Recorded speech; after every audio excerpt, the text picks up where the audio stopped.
James is a mixed traffic engine. He can pull both trucks and coaches. He's also proud of being a splendid red engine, which can sometimes make him feel all puffed up in his smokebox. One day, Sir Topham Hatt sent James to Wellsworth Station to collect a train of empty china clay trucks to be taken to Crovan's Gate.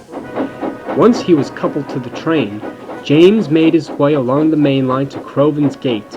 He was making good time in his journey when he noticed a signal at danger was being repaired. "Bother!" groaned James. "Now I'll be late with these trucks, and Sir Topham Hatt will be very cross for something I have no control over." "Don't worry, James. We'll try to make up for lost time once the signal's mended," said his driver.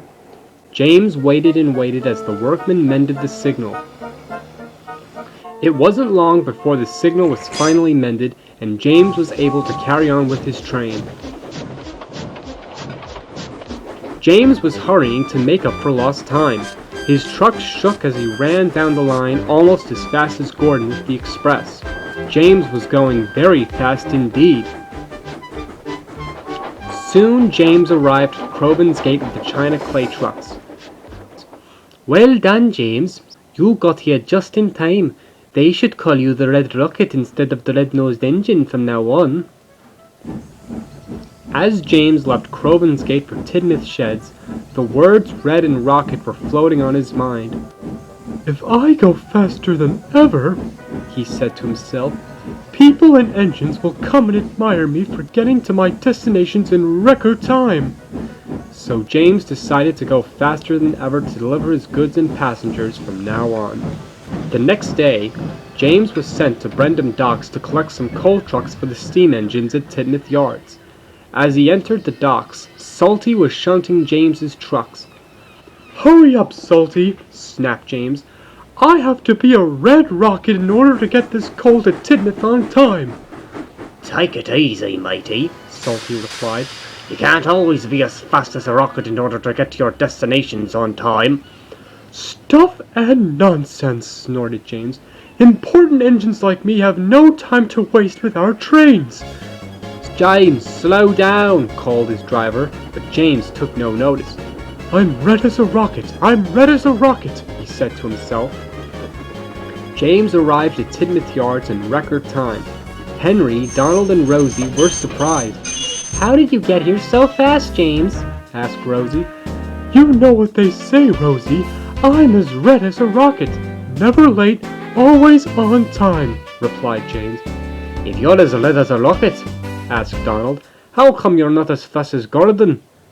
James went silent after hearing what Donald had said to him. "I think people would be even more impressed if I went as fast as Gordon," he thought to himself. "Well, Donald, I'm planning to become as fast as Gordon, starting tomorrow with my passenger train," James said. Next morning, James arrived at the station to collect his coaches. He backed down onto the train, thinking of how he would go as fast as Gordon.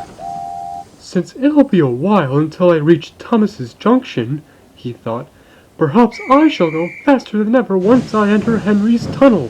Soon the guard blew the whistle, and James puffed out of the station with his train. He waited until he entered Henry's tunnel. Once he had left the tunnel, James was beginning to go faster than he had ever gone before. "Faster! Faster!" he said to himself, determined to outrun Gordon. James was going so fast that he didn't see the signal turn red, and his driver reduced steam and braked hard just in time as James slid into his siding and slammed the buffers. The passengers were more bounced than hurt, and James was very surprised. "James!" scolded the driver. "You nearly had an accident.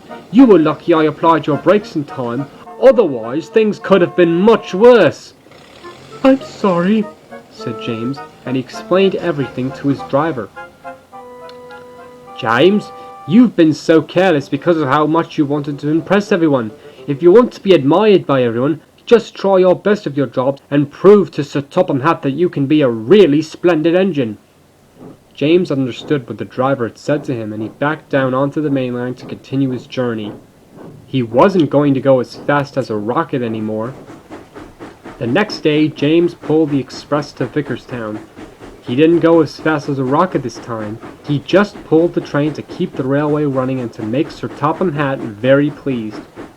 By the time James arrived at Vickerstown, Sir Topham Hatt was waiting for him.